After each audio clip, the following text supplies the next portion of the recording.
So, last part of our chapter here, we've got a few more things to discuss. Really fun stuff. Going to start out talking about this Schedule M1. Well, Schedule L, M1, M3. Mostly talking about the M1 here because that's the part that really concerns us. The Schedule L is just the balance sheet, and it's the balance sheet per books. So whatever is on the financial statement for the balance sheet, that gets then transferred over to the tax return. If the corporation's total receipts and total assets are both less than $250,000, then the corporation does not have to fill out the Schedule L and doesn't have to fill out the Schedule M1.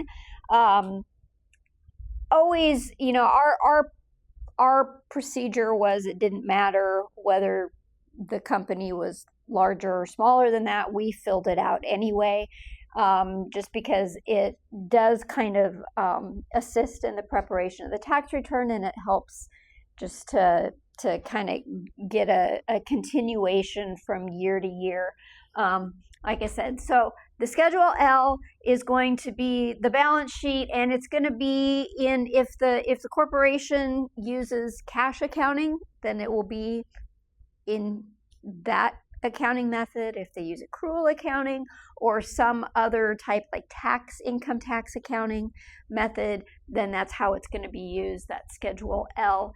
The M1 is where the fun starts. So the M1 is used to reconcile book income. So whatever was on the profit and loss statement on the financial statements, that bottom line number, that's where we start on the M1. That's the first line. And then we have to make adjustments to that number via the M1 to arrive at our taxable income. So it's a reconciliation between book income and tax income. So, or loss, obviously. So with the M1, there are going to be lots of different items that affect that reconciliation, because as you've learned throughout the semester, there are lots of things that we do for tax purposes that we don't do, or we do differently for financial accounting purposes. So if we're talking about financial accounting income or loss, we would have used financial accounting depreciation, which might be straight line, might be sum of the year's digits, might be, any number of different methods of depreciation. But for tax purposes, we used maker's depreciation, or we may have taken 179 deduction. So that's a great illustration of how that expense item on the financial statements is very likely going to be different than the same expense item on the tax return. And so if you think about this, you've got this whole list of different expense items and different income items that are treated differently for financial accounting purposes than they are for income tax purposes. Some other things where there are differences, charitable contributions. This is kind of a big one. And you've got a couple of homework problems that involve charitable contributions. Remember what we were talking about with charitable contributions for corporations, they're limited to 10%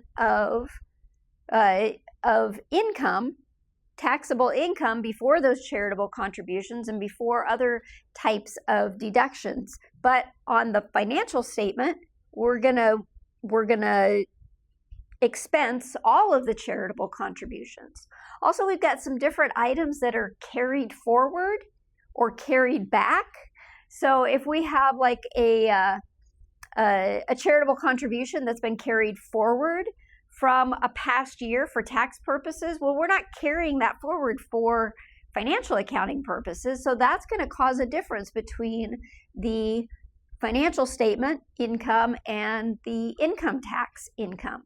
Also, income tax expense itself is expensed on the financial statement. So that's going to be one of the line item expenses on the financial statements, but it's not deductible for income tax purposes. So it's an adjusting item. So we've got all of these different things that either we add back to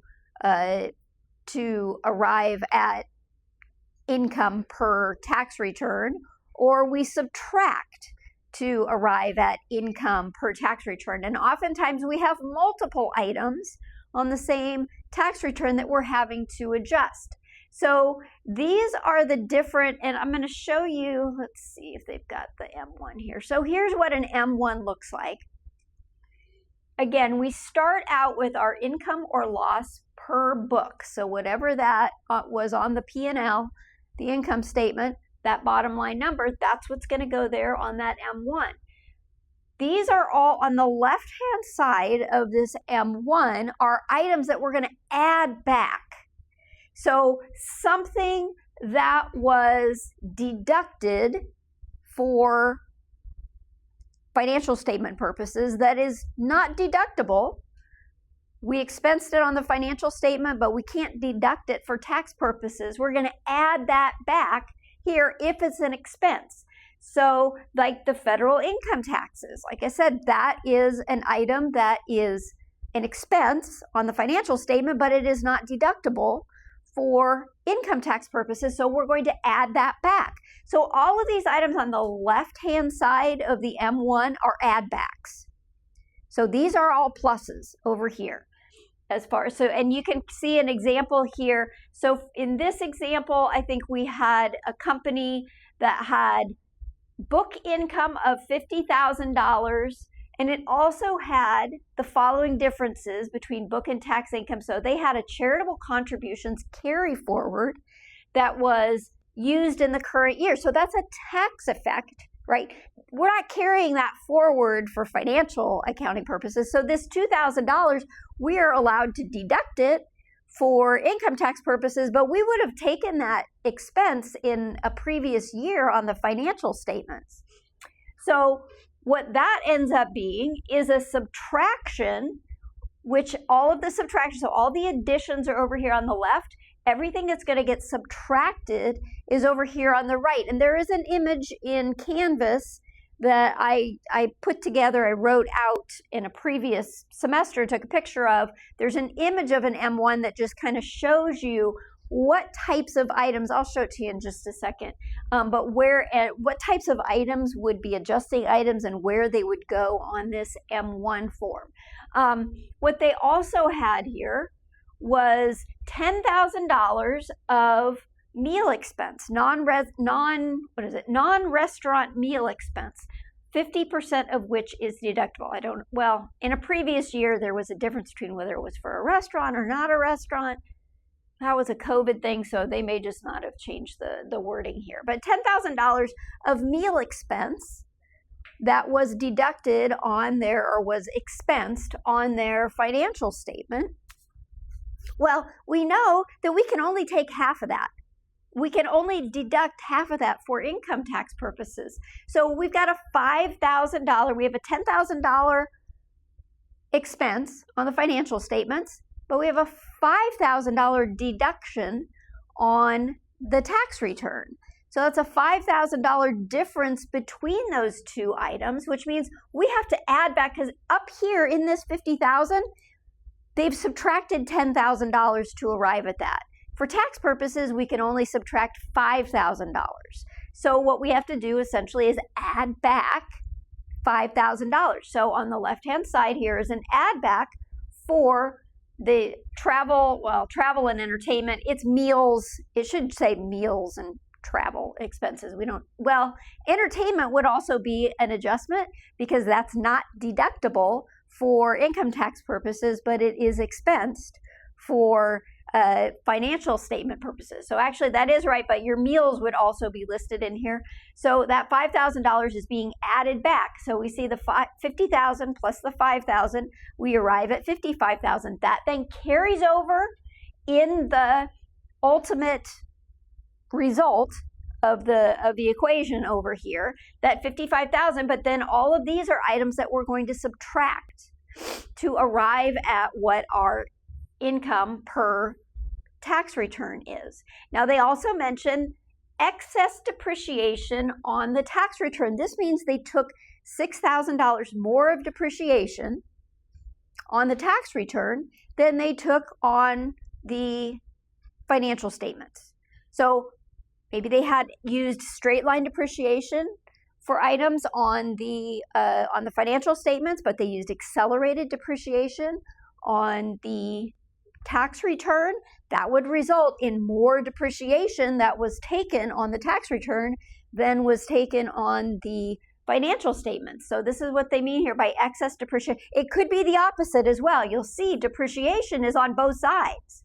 We could be subtracting it if we had more depreciation per tax than we had for per books, or we could be adding it if we had more depreciation per books than we had per tax. So that's on both sides. Charitable contributions, same thing. We might be adding back charitable contributions. We might be subtracting charitable contributions, or we might not have any difference between charitable contributions. So this kind of illustrates, and like I said, I'm going to show you here in just a second that whole that image that I had put together. There's also some videos, and I encourage you to go through them. There's videos. It's under supplemental videos in the module, the Canvas module for Chapter 15, where I go through in great detail some problems involving how to do these reconciliations. So I recommend you go through those. There's like a series of 5 or 6 videos. I can't remember what it is. Very similar to one of the problems that you have in your homework. So let's look at what they've got here. So this is just kind of going through line by line. Line 2 is that federal income tax that is listed. So federal income tax per books. So we took an expense, we expensed our federal income taxes on our books, but we cannot take it as a deduction on the tax return. So federal income tax is an expense for book purposes, not deductible for tax purposes. The amount of federal income tax expense has to be added back to book income. This number is the federal income tax expense deduction that's on the income statement, not the tax expense on page 1 of the tax return. So that information that you're getting is from the books, not from the tax return. Line 3, so excess capital losses, I'll show you line 3 here, excess of capital losses over capital gains. So remember, for corporate tax purposes, we cannot take capital losses. They're going to have to get carried forward. So for book purposes, excess capital losses qualify as an expense. So if we had a capital loss of, say, $2,000, well, we would be showing that on our income statement as a deduction that would have reduced our income, or our net income on our financial statements. But for tax purposes, as a corporation, we cannot expense that, right? We can't deduct that.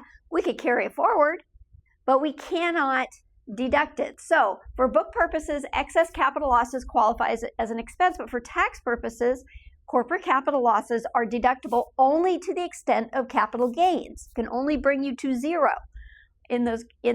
for capital gains and losses. So an excess of capital losses over capital gains has to be added back to book income. Line 4, certain income, maybe, so these were both kind of expense items that were expensed or deduct on the income statement, but were not expensed on the tax return. We also have some income items that may be different, right? So certain items of income may be taxable, but are not included in book income. An example would be last month's rent collected at lease signing by a landlord, or the installment sale income reported in full on the books in a prior year. So this means we've got income that's showing up on the tax return, but it's not being included currently anyway as income on the tax return. So it was on it was on the tax return, but not being included on the financial statement. So these items as well have to be added back. Line 5, so that was line 4, their income that's subject to tax, not recorded on the books. Next up, expenses that are recorded on the books this year, but are not deducted on this return. So certain expenses are recorded on the books, but they're not deductible for tax purposes. This would be the difference between accelerated depreciation taken on the books and straight line depreciation for taxes in the early years of an asset's life. So we're going to, remember, for tax purposes, we're taking more depreciation early on and then less depreciation as we hold that asset over time. If you're using straight line depreciation for your financial statements, that depreciation is going to stay the same throughout the life of that asset. Let's see, difference between book and tax deductions. If charitable contributions are limited on the tax return, 50% of meal expenses that are not deductible on the tax return. They kind of mentioned here in 2021, 2022, they were fully deductible. Meals expense was fully deductible, so we didn't have that adjustment, but that was just during COVID for 21 and 22. It's now back to the 50%. Line 7, income reported on the books but not reported on the tax return. So here now we're going over here. So those were all of our add backs. Then we come over here to our subtractions. Income that's recorded on the books this year but is not included on the tax return. Tax exempt interest is a great example. So municipal bond interest is not taxable. It's not taxable for individuals. It's not taxable for corporations either. So that municipal bond interest, but it would be an income item on the income statement. So now we've got income that is on the books, but is not included on the return. There are other types of income like that as well. Life insurance proceeds would be another example of that. Life insurance is not taxable. So this is anything that essentially is not taxable, but we are going to include it as income on the financial statement. Life insurance proceeds are excluded from taxes, but must be included for book purposes. Prepayment of the last month of rent, that will be included on the tax return at the beginning of the lease, but on the books at the end of the lease. Interest from tax-exempt bonds, another example. Line 8, deductions that can be taken on the tax return, but are not deductible in the financial records. So again, depreciation in excess, depreciation in excess of book depreciation would be an example of that. Tax deduction for previously allowed charitable contributions. So these are things that were deducted in a previous year, possibly, but are now, or were expensed in a previous year on the financial statements, but they're just showing up on the tax return now.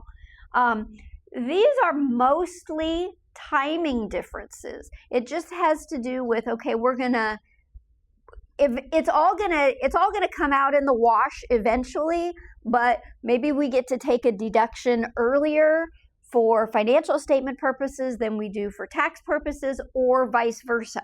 So it's a timing difference. Some of these things are permanent differences. They are never going to even out over time. Life insurance proceeds, municipal bond interest, those are permanent differences because it's never going to be taxable. Those items of income are never going to be taxable and never show up then on the income tax return, but they do show up on the financial statements. So we have these, we call these permanent and temporary differences between the two. Most of these are temporary differences, but some of them are permanent. Some of them will never even out. Okay, so let's look at this, and then I'm going to show you the M1, the picture image of the M1 that I have in the in Canvas. So we got Martin Company had book income of $50,000 for the year. So that's the starting point, $50,000, that's their book income. They also had the following differences between book and tax income. They had charitable contribution carry forward used in the current year. That would be then a deduction that they are taking on the current year tax return, but that $2,000 would have been expensed in a previous financial statement year, right? So that is a deduction for tax purposes, but not for book purposes. And then we have this excess depreciation on the tax return of $6,000. They've done the math for us. Where this gets really tricky is when you're preparing these and you've got to do the math yourself. You've got to figure out what that difference is. Now, in this example, they've given us the difference. In your homework problems, they've given you the total depreciation, but as the accountant, you would be figuring out what that depreciation number ultimately is. And if you're doing the tax return, you'd be figuring out the tax depreciation for it. If you're a financial accountant, you would be figuring out what the depreciation is on the income statement, but you'd be doing that calculation. For our problems, they've given it to us here. So in addition, the company incurred $10,000 of meal expense. 50% is deductible for taxes. So here we've got a $5,000 deduction for the tax return, but a $10,000 expense for the financial statements. So the ultimate number comes up to $47,000, and here's how we arrive at it. We start with that $50,000. We subtract $2,000, so this is a charitable contribution carry forward. So remember that $2,000 charitable contribution was not deducted, was not expensed on the financial statement.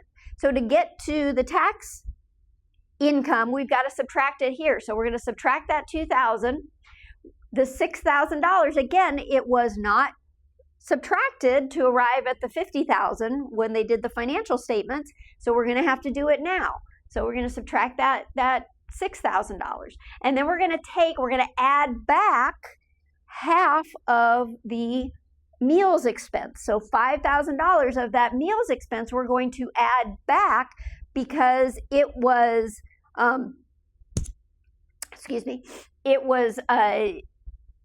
because $10,000 was deducted from the financial statement, but we're looking at what our tax return, our tax income is. And so we're going to have to add back the $5,000 that was not deducted on the financial statement. So that's how we arrive at the ultimate number of $47,000. Now, this line 10, our result here, has to match page 1, line 28. So if you were to look at page 1, line 28 on the 1120, that is the net income number per tax return. So on the first page of the 1120 has to match then this number and vice versa. So there's a matching there that has to occur. Let's take a look. Let me get to that screen to show you.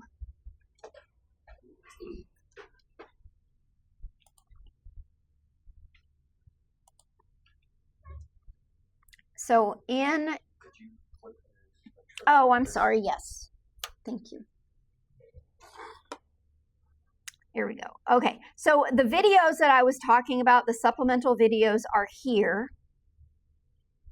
What do I have? 5 of them? 2, 3, 4, 5 videos. So take a look at those, and they will help you with, in particular, with one of the homework problems that you have that goes through where you have to do figure out what they give you, the book income, and then they give you all these adjusting items, and then you have to arrive at what the tax income is. Here is the image.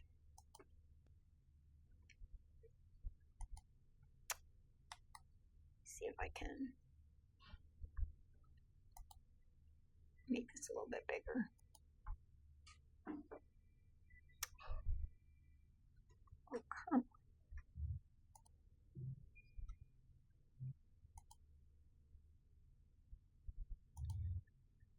Well, okay. All right. So we start with that book income again. So I've got all the plus items over here. So anything that shows up on this left side, you're going to add. Anything that shows up, ends up showing up on the right side, you're going to subtract. Okay. What we're adding back, any expenses for book that were not deductible on the tax return, and we're adding back any income on the tax return that was not income on the books. So we kind of have a reversal there. Expenses for book, income for tax. Okay, the one and items that did not show up on the other one. Then over here, we've got deductions for tax, but they were not expensed on the books. And then we're also going to subtract any income that was on the books, but was not taxable income on the tax return to arrive at our tax income or loss. We have a subtotal over here. If you look at the M1, you'll see that there's a subtotal. So all of these are added up, and then our subtotal adds our book income to all of these items, or to our subtotal there. And then here we also total up all of these items, and then we take whatever our subtotal is minus the sum of all of these items to arrive at our tax income or loss. So when you're practicing, when you're doing this in practice, you know that if you know your taxable income on page 1 of the 1120 is correct, and it turns out that it doesn't agree with the number you end up with over here on line 10 of the M1, then you've made some sort of mistake on your M1. 9 times out of 10, it is something that you forgot to enter it, or you subtracted it when you should have added it, or vice versa. But these M1s can really take quite a bit of time in practice.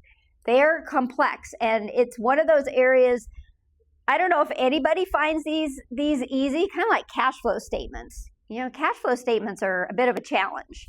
You really have to step back and think with the cash flow statement. I mean, I don't know about you guys, maybe you're all masters at cash flow statements, but anytime I ever did a cash flow statement, I had to really kind of step back, slow down, and figure out, okay, what is an operating category? What is a financing category? Am I adding it or am I subtracting it? This is very similar to that whole process. You just kind of, I know for me anyway, I always have to step back and slow down in order to think through, am I adding this or am I subtracting this?